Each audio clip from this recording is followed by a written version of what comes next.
Es un evento significativo, hacerlo en el conurbano bonaerense para nosotros es fundamental por el ámbito de arraigo que tiene la universidad, y para nosotros es una celebración, fue un festejo, y reunir esta posibilidad también de hacer la tercera conferencia Sur-Sur, diálogos ancestrales y descoloniales, para nosotros es esencial también para seguir generando vínculo.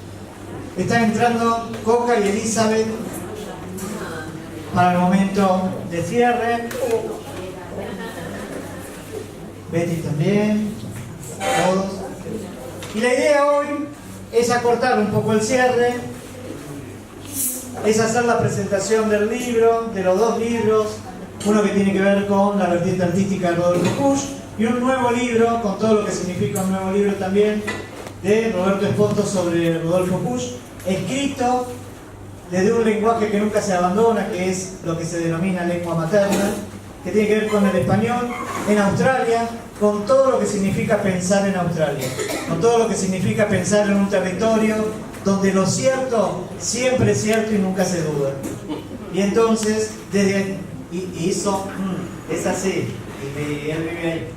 Me parece importante que la forma de pensar es una distancia óptima.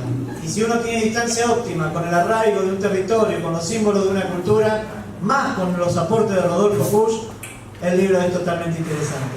Y el libro de arte, estética, teatro y literatura en Rodolfo Pusch es ver las distintas vertientes que tuvo Rodolfo Pusch y no quedarnos solamente con esa vertiente que muchos lo conocen, que tiene que ver con la filosofía, sino con su inquietud permanente de conllevar en la sabiduría una forma de expresar y de comunicarse con el otro.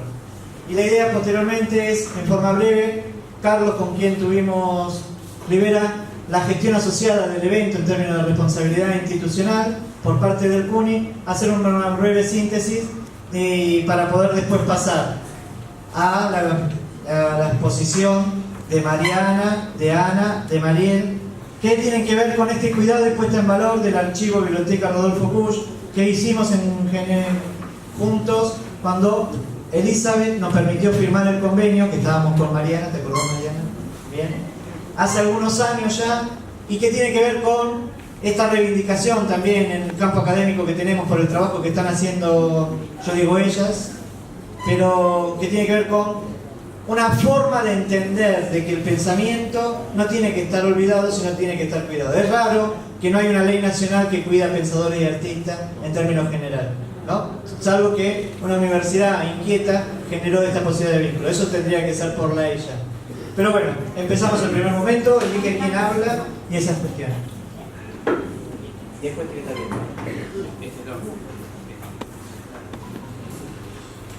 Hola a todos, buenas tardes, mi nombre es Domingo Higuina. A mí me toca presentar muy brevemente, la idea es avanzar rápidamente en esta mesa, el libro Arte, Estética, Literatura y Teatro en Rodolfo Pusch.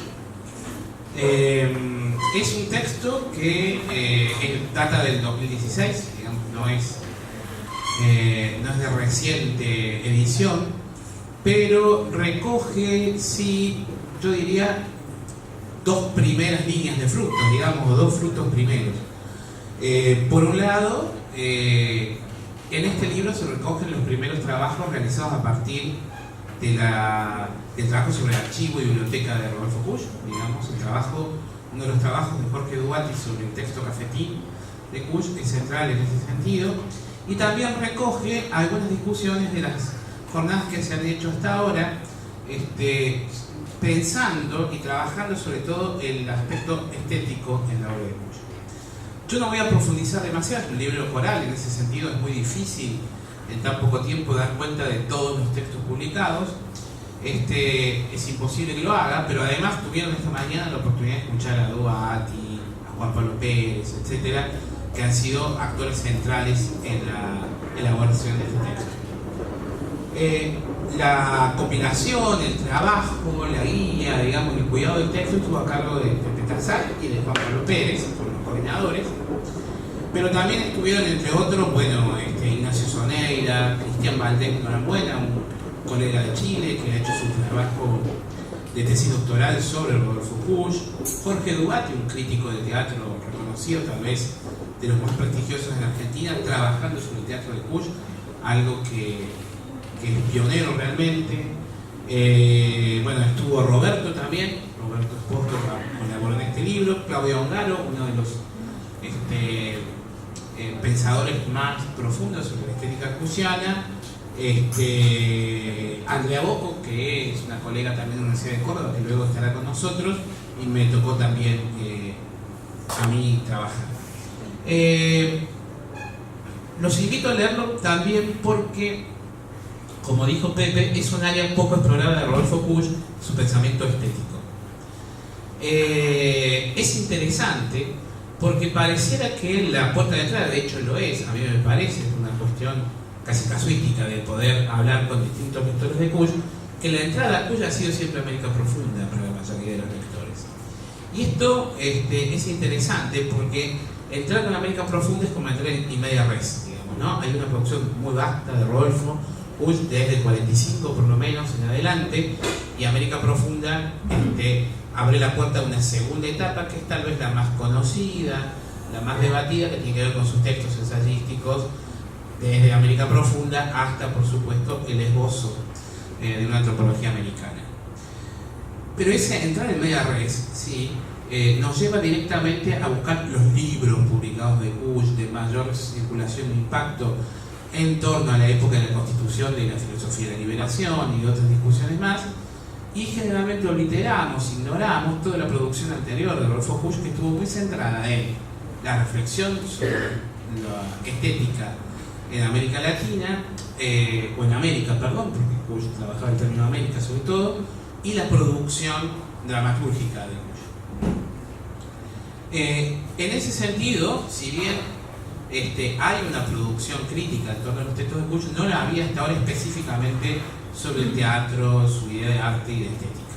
Por lo tanto, el texto también es pionero globalmente en ese sentido. El prólogo de Juan Pablo Pérez llama mucho la atención, no solo organiza los textos presentados, sino que propone unas líneas de interpretación que a mí me parece que son valiosas y que en buena medida apuntan a preguntarse dos cosas. Una primera y principal es el contexto general, en el sentido más amplio de la producción de Puig. ¿Qué sentido tienen estas obras? Primera, con reflexión sobre lo artístico y la estética y el teatro de Puig, y por qué de alguna manera Puig hacia principios de la década de 60 en principio clausuraría esa etapa para dedicarse a otro tipo de producción. Bueno, es interesante esta lectura porque propone una hipótesis a seguir, que es muy parecido a lo que larga Pepe en su prólogo, siempre lúdico. Pepe cita algunas referencias de Puig en la obra, invita a los lectores a buscar dónde están esas referencias en este libro, pero también a unirlas y a pensar una hipótesis sobre esta aparente clausura estética de Puig. Es interesante porque el prólogo entonces no solo es un ordenamiento de lo expuesto en el libro, sino también que permite al lector tratar de formularse una hipótesis, ¿no? En ese sentido, los distintos ensayos dan algunas respuestas, ¿no? Algunas respuestas, por ejemplo, del orden casi del obvio, digamos. Dubati demuestra, no, Cafetín se publica después, o no se publica, sino que se escribe después del año 62, intenta presentarse un concurso, se lo va a representar después, etc. Es decir, la vertiente artística de Rodolfo Puig no se clausura con los textos que produce a finales de la década del 50,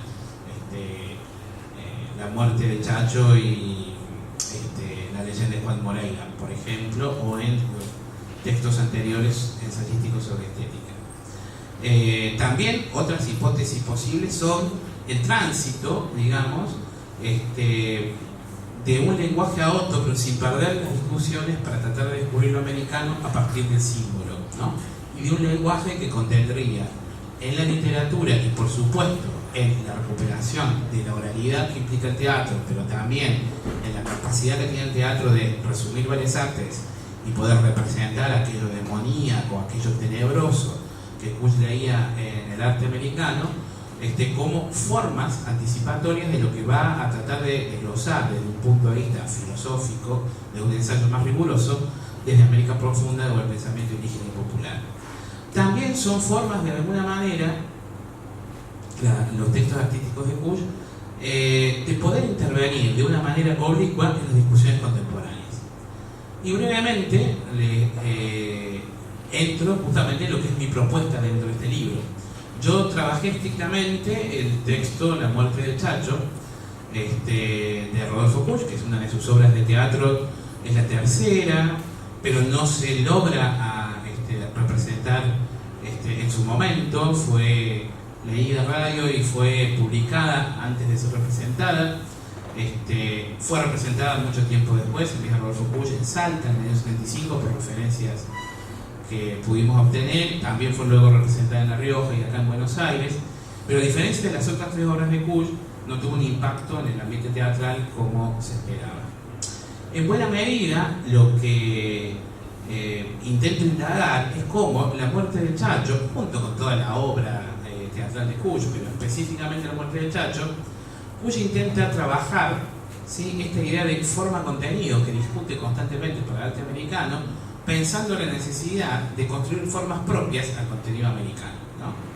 En ese sentido, toda la estética que él pone en Credo Errante, que es un texto anterior y donde hay como algunas líneas de interpretación estética y de representación de la obra de teatro americana, es una obra más ambiciosa si se quiere, en el Chacho aparece como un ritual para conjurar la historia, ¿sí?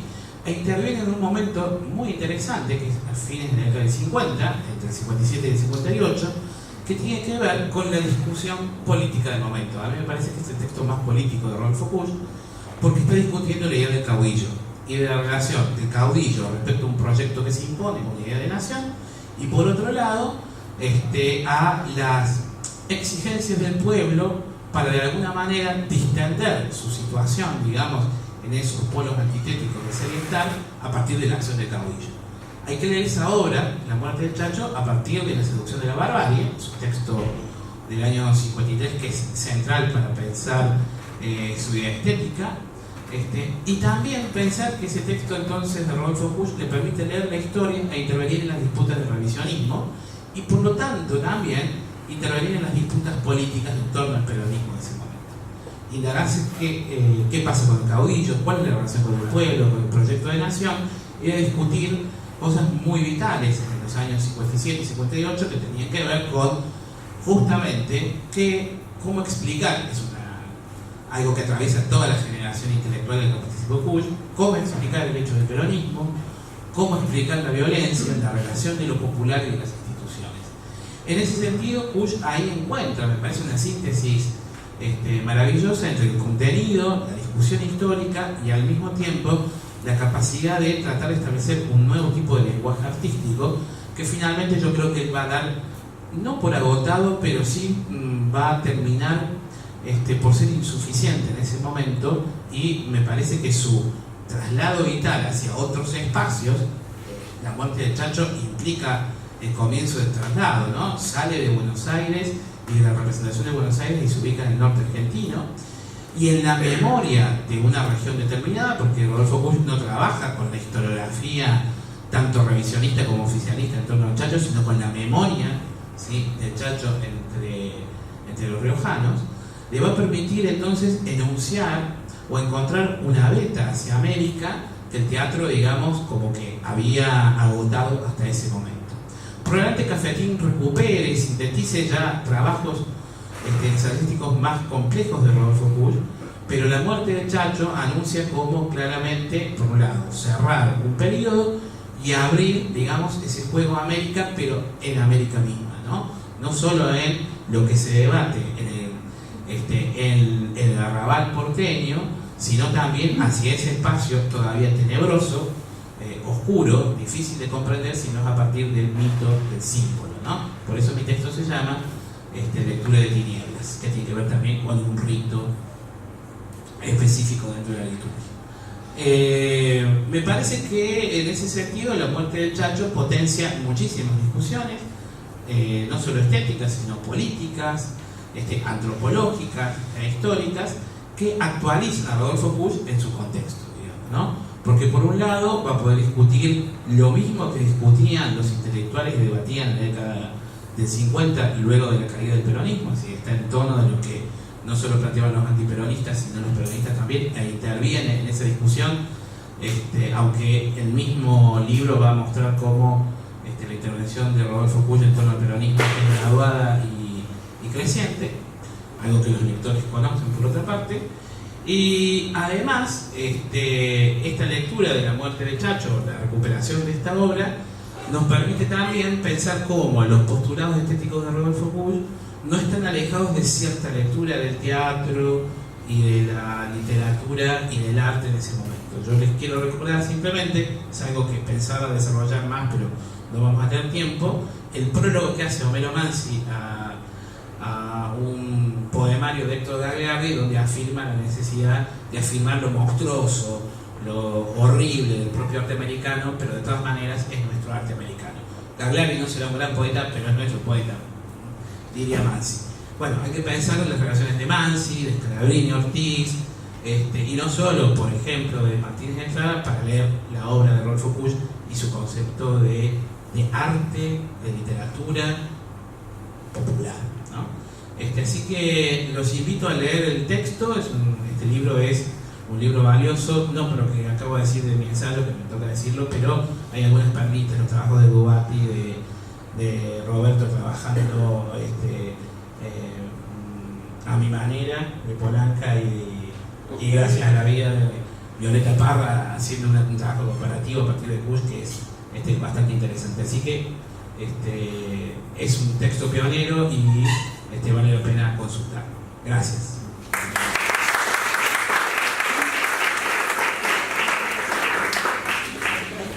Bueno, ¿me escuchan? Bueno, yo voy a ser breve porque de hecho la cuestión es invitar a que lean el libro de alguien que, como digo en la introducción, es una cosa un poco rara, de que un tipo del otro lado del Pacífico se ponga a leer a Puig, y seguramente que Pepe, cuando recibió mi mail allá por el 2012, se habrá preguntado: ¿este tipo está leyendo a Puig en Queensland, en Australia? ¿Y eso cómo es? Cuando uno emprende un proyecto de este tipo, se lo tiene que justificar uno mismo, ¿no? Porque no es una cosa de que, bueno, vamos a escribir un libro, un artículo sobre un filósofo, pero ¿cómo lo justificamos para encontrar una razón? Yo llegué a la obra de Puig a través, digamos, la puerta de atrás, si se quiere decir, a través de la obra de un novelista argentino que se llama Abel Pose, quien escribió un par de novelas sobre la conquista de América, cuyo trasfondo es, en cierta manera, novelas, o sea, rescata en cierta medida el pensamiento puyiano y lo expresa de una manera, de una narrativa casi barroca, ¿no? El choque entre el mundo europeo y el americano prehispánico. Luego, con el tiempo, me doy cuenta o descubro que tenía un tío en Buenos Aires, se llamaba Hugo Camaño, y en su biblioteca, un hombre autodidacta que lo expulsaron de la escuela primaria del tercer grado, y descubre en su biblioteca que tenía 2 libros de Puig. Tenía América Profunda, que, como saben, se publicó en el 62, y leo en la dedicatoria que le escribe Gunther, dice así: para Camaño y señora, con la estima de Gunther, muy formal. Y después veo que tiene otro libro de Puig, Geopolítica del Hombre Americano, del 76 por ahí, y ya se ve otro tono en la dedicatoria. Dice, para Hugo, para que comprenda al fin, un abrazo, Gunther. Se ve que han tenido, obviamente, discusiones muy acaloradas, y por lo que me dicen, por el carácter de Gunther, era un tipo muy apasionado. El otro tema, entonces, me parecía que, y cuando fui a Maimará, a la biblioteca de Puig en el Congreso de las Jornadas en Maimará del 2017, me pregunté, voy a hurgar en el catálogo que no estaba trabajando aquí de la UNTREF a ver si hay algún libro de mi tío. Y de hecho encontré 2 libros. No tengo las dedicatorias que le escribió, pero es interesante de que, bueno, estaba ahí. Entonces empezaban a alinear los planetas. Entonces aquí hay algo. Lo otro que me atrajo es, empezando a leer su obra y conociendo un poco más la formación de Kush, sus antecedentes biográficos, etc., de que era hijo de inmigrantes. Yo también soy un inmigrante, entonces es un tipo obviamente que está entre mundos, se está preguntando por su lugar en el mundo, en esta ciudad tremenda que es Buenos Aires. No era un criollo, ¿no?, de pura cepa, era un hijo de inmigrantes, ¿no?, que mamó el alemán de su madre, entonces quizás no era completamente argentino. Y el otro desafío, por supuesto, de esa generación que después de la Segunda Guerra Mundial pierde ese norte que era Europa para la clase media argentina y necesitan buscar otra cosa. Una generación que también pone cierta fe en el peronismo, en esa Argentina que se iba creando, una Argentina distinta, con todos los problemas que acarreaba. Y me empecé a pensar, bueno, este tipo decide irse a la Puna desde Buenos Aires. O sea, termina su carrera, sus estudios en la UBA y no se va a París, no se va a Berlín, ni se va a Londres, ni a Nueva York. Se va a la Puna. O sea, ahí hay una decisión importante de que él está buscando otra cosa. Porque parece que ese humanismo que tanto celebraba e imponía Europa en el mundo se había desgastado. Entonces parece, a mi modo de ver, buscaba otra ética para América y para la Argentina también, en un momento cuando él escribía en los años 60 y 70, se iba agudizando la situación política del país y donde las balas sustituyeron la conversación. Está buscando otra cosa. Ahí yo pienso que es una pauta importante, incluso en ese contexto. Entonces yo trato de alguna manera tirar algunas líneas para entender el contexto en que él decide buscar otra forma de entender el mundo y otra forma de vivir. Y él parece que encuentra algo ahí en la Puna que en algún momento se perdió en Europa y se perdió en América, o por lo menos en Argentina. Seguramente en la clase media argentina, sino él habiendo sido con esa formación de clase media.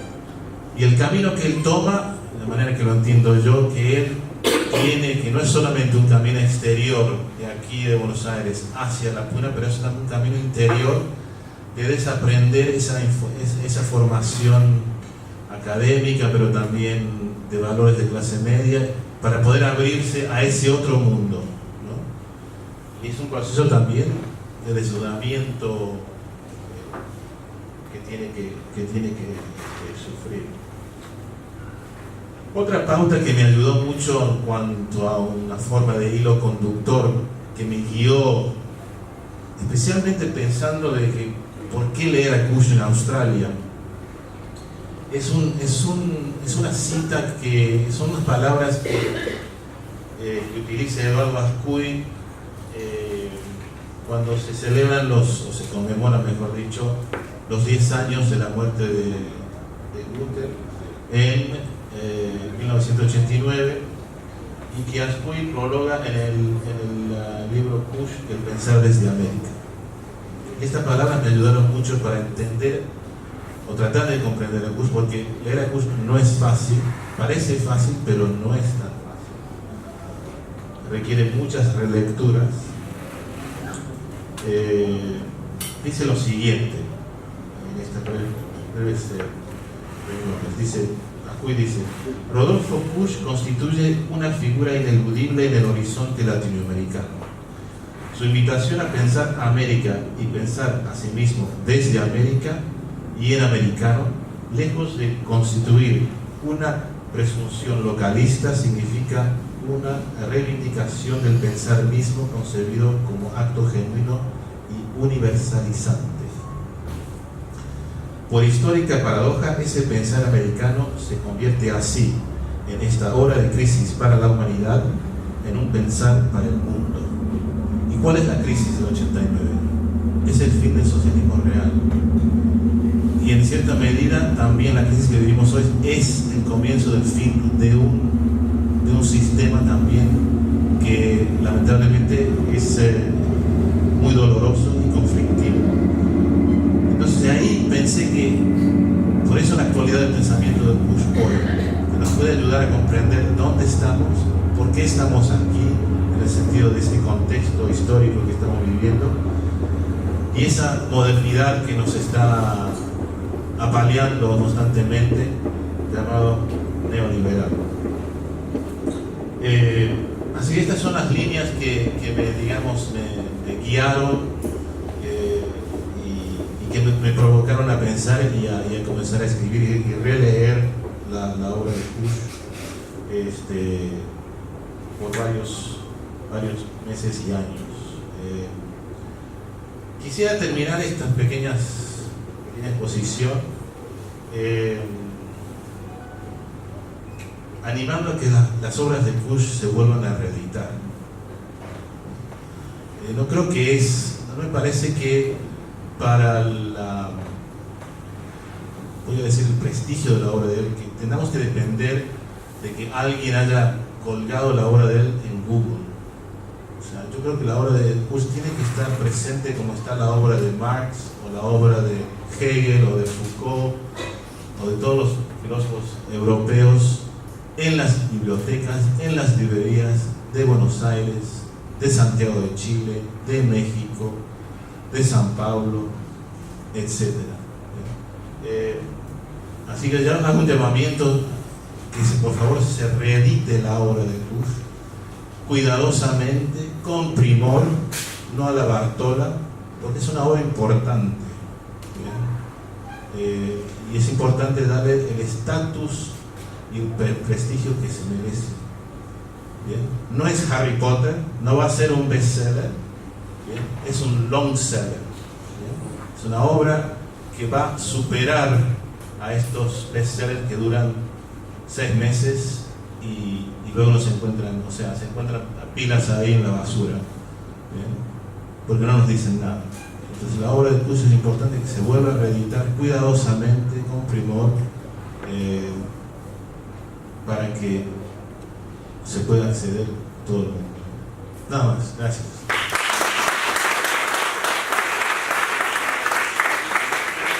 Gracias, Roberto. Pepe me pidió que le hiciera una síntesis de la jornada y la conferencia Sur-Sur. Yo creo que lo que voy a hacer yo es más una antítesis, si algo. Así que primeramente tengo que introducirme porque no creo que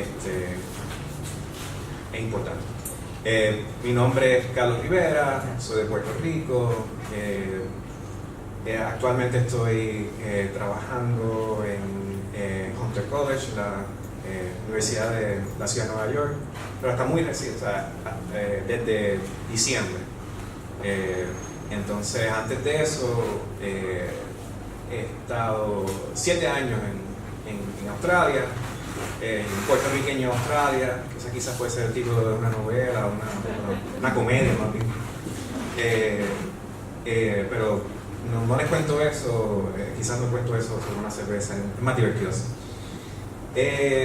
Y en ese tiempo, una de las cosas que quizás desarrollamos en la Universidad de Queensland, y quiero agradecer a Pepe y a la jornada Road for Bush y a la UNTREF definitivamente para darle seguimiento a algo que comenzó hace por lo menos 4 o 5 años en un lugar en la Antípoda, en Australia, y venía de esta necesidad de de poder pensar de una manera que no era eurocéntrica y respectivamente de que estábamos en un sur geográfico.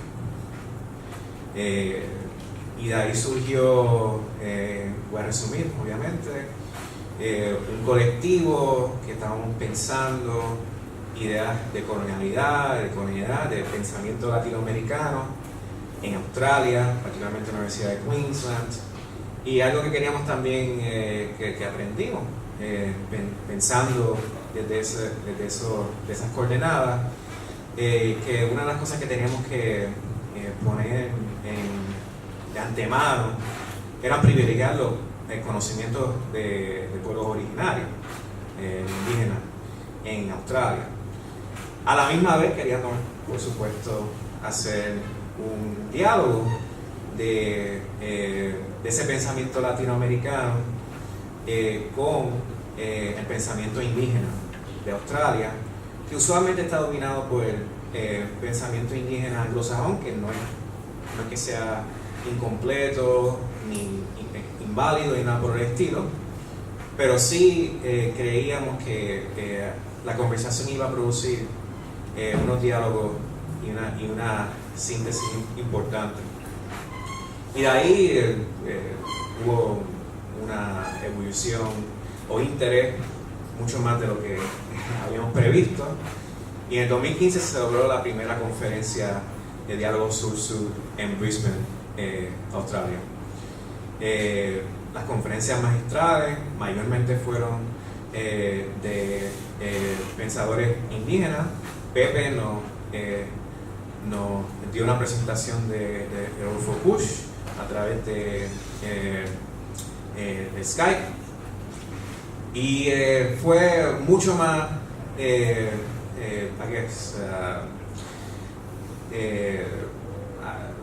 tuvo mucho más recibida de lo que nosotros teníamos expectativas. Y entonces, luego del trabajo y muchas otras cosas que pasaron, en 2 años decidimos hacer una segunda conferencia en 2017. Nos movimos de un edificio que iban a demoler, ¿lo demolieron ya o no? Al museo de la universidad, que creo que fue un cambio interesante y también justo, porque de ahí podíamos pensar desde un estadio que daba un poquito más de libertad, que era la estética. Y hicimos esa conferencia en 2017, y hoy pues desde el miércoles hemos estado tratando, y yo creo que con éxito, de ganar un tejido de conocimientos sur-sur como metáfora, que creo que no solamente integra pensamientos y pensadores del sur geográfico, pero también ideas y pensamientos que también consideran asuntos como la raza, el género y la colonización, que creo que desde mi perspectiva, humilde perspectiva, creo que todavía no hemos superado, quizás. Creo que eso es un poquito evidente. Pero vi en estos últimos días que definitivamente había un diálogo significativo en conjunto con el pensamiento de Rodolfo Kusch. Tuvimos un hogar, un crecimiento y unos diálogos que realmente fueron significativos, y que era un círculo justamente de pensamiento, pero afectivo, que creo que nos hacen pensar y nos validan que este tipo de esfuerzo es sustentable y que podemos proseguir de aquí a otros espacios. Entonces quería terminar con una viñeta que creo que muestra, más que de lo que yo podría explicar, un grupo de viñetas, más de lo que yo podría explicar, que en mi mente, por supuesto, ocurre en unos diálogo sur-sur, de pensamiento decolonial, y poniendo en la palestra, dentro de lo posible, como centro los pensamientos originales. ¿Okay? Así que lo he titulado, y es corto, lo prometo, 3 cosas que nunca se... probablemente 3 cosas de que nunca se escribiría. ¿Okay? 3 cosas de que nunca se escribiría.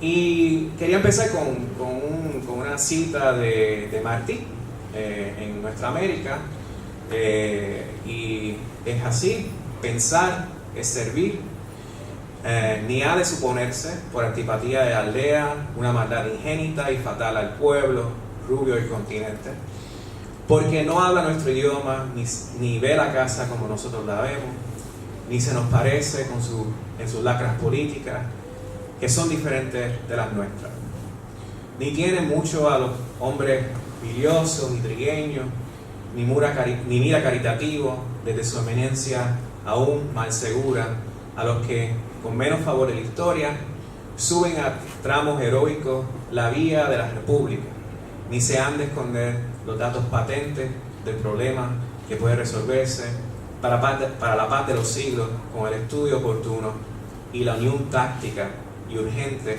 del alma continental. Y creo que algo que debemos seguir preguntándonos es a qué se refiere y qué significa esa alma continental hoy,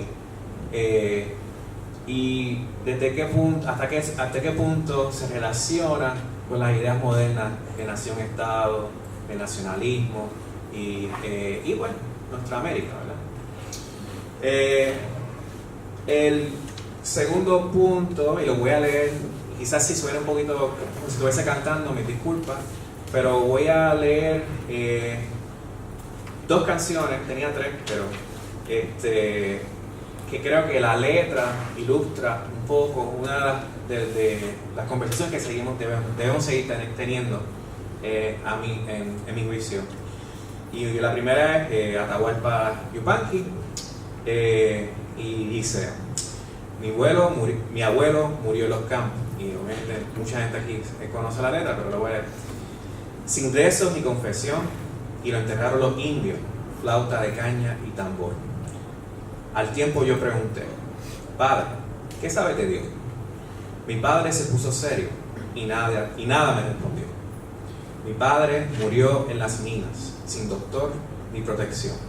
Color de sangre minera tiene el oro del patrón. Mi hermano vive en los montes y no conoce una flor. Sudor, malaria y serpiente es vida del leñador. Y que nadie le pregunte si sabe dónde está Dios. Por su casa no ha pasado tan importante Señor. Yo canto por los caminos, y cuando estoy en prisión, oigo las voces del pueblo que canta mejor que yo. Hay un asunto en la tierra más importante que Dios, y es que nadie escupa sangre para que otro viva mejor. Que Dios vela por los pobres, tal vez sí, tal vez no, pero es seguro que almuerza en la mesa del patrón. Entonces ahí la otra canción de Ismael Rivera, claro, iba a incluir un cantante de salsa puertorriqueño, afro-puertorriqueño, pero es rápido, lo que dijo la gitana. Le di la mano a una gitana ayer para saber de mi buena fortuna. Me dijo: tú tendrás amores, pero fortuna no tendrás ninguna. Porque en el alma de la mano está que muy claro leo que serás feliz. Serás feliz con tus amores, aunque se burlen sin piedad de ti. ¿Okay? Y quería terminar